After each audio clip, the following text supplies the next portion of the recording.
Hey, it's Ronan Segal, your accordion teacher, and today we're going to speak about bass notation on the accordion. A few times a year, I get an email from students saying, how come your sheet music doesn't contain the bass notation? So there's sheet music provided for every song on Accordion Love. If we take Leonard Cohen's Hallelujah, it's written as C major to A minor, C major to A minor, F major to G major to C major. It's not written as C, E, G, E, G, C, E, G, E, G.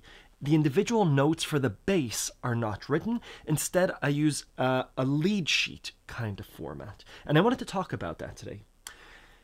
There are several reasons that I use lead sheets for popular songs. We're not playing classical pieces. We're not playing classical piano. We're also not playing classical accordion music where there's so much bass movement of individual buttons that we need to write each individual note down. Instead, we write C major. So if I say play C major, I expect you to be able to do this. And if I say A minor, I expect you to do this. And if I say C major to A minor, C major to A minor, those are written down in a waltz pattern. You should be able to do this. And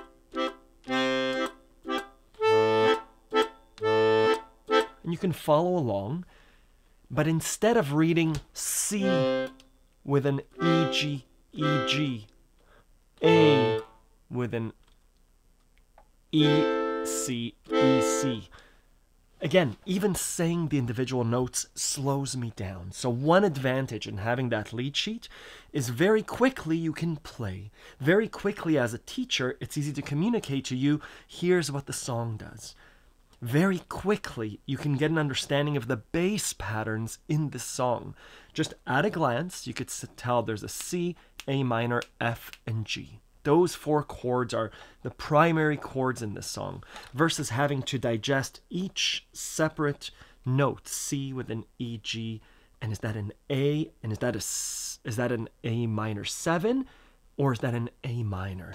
And again, that kind of more intricate bass work, there are no songs that I've played that require that intricate bass work except for Viva Dry. And the Viva Dry sheet music has that kind of bass movement. Whether you're playing a tango, whether you're playing a waltz, whether you're playing even a song like Viva Dry, which has some walk-up bass technique. That's a more advanced technique. So instead of writing the bass notation down, what I do is I have 4 or 5 lessons discussing the 4 or 5 patterns that we encounter when we play accordion, popular accordion. The oompa, and that's our, could be that, our oompapa. Our oompa could also be a march. We have our polka, which is an alternate bass technique. Same thing as a tarantella. Alternate bass technique also lends itself to tango. Also lends itself to klezmer. Again, ignoring whether it's a C major or C minor,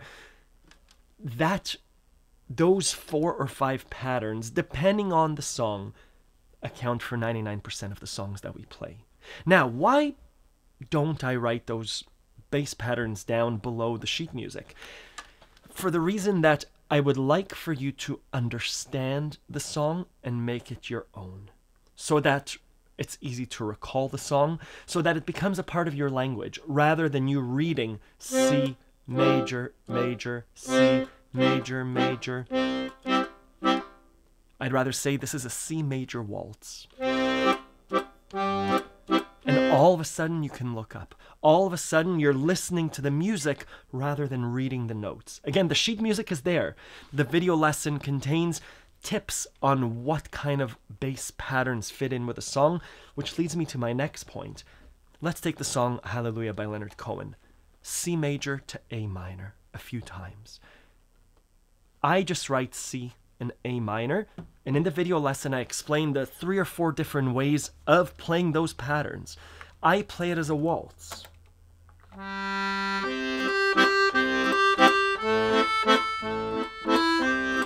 Da da da da da. Straight oompa. We could play as an alternate bass technique.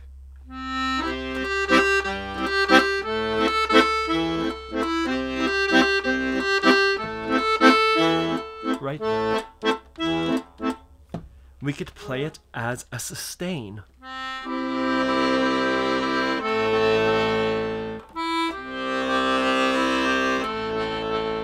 We could play it as an oompa, alligato.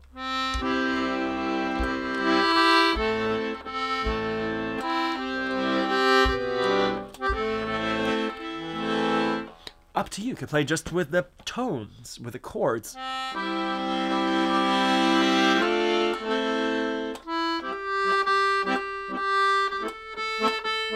And I've seen your performances and you make the song your own. Sure, it's a waltz, but again, understanding that there are 2 chords opens up your understanding of the song. You know how to play 2 chords any number of ways. We could play Hallelujah as a polka.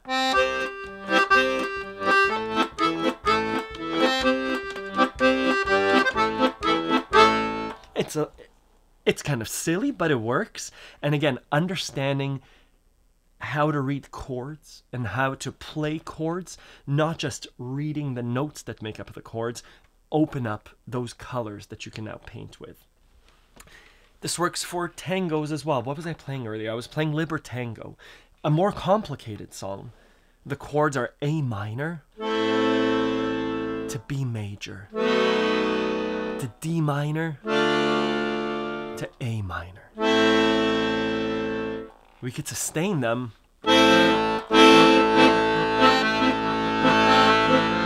Right? We could do.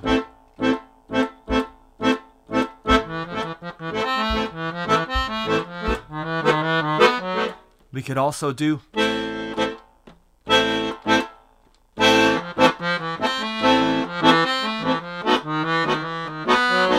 We could do a rhythmic bass. Again, it's always the same chords. A minor to B7, and that's what's written in the sheet music.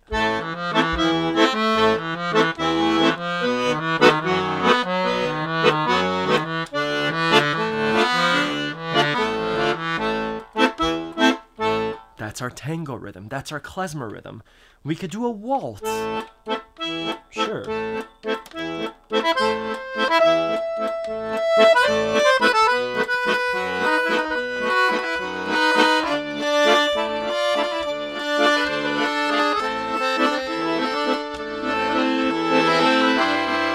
Right, and all of a sudden, I'm making the song my own. All of a sudden, I'm involving expression rather than being stuck there saying, "Oh, was that a?"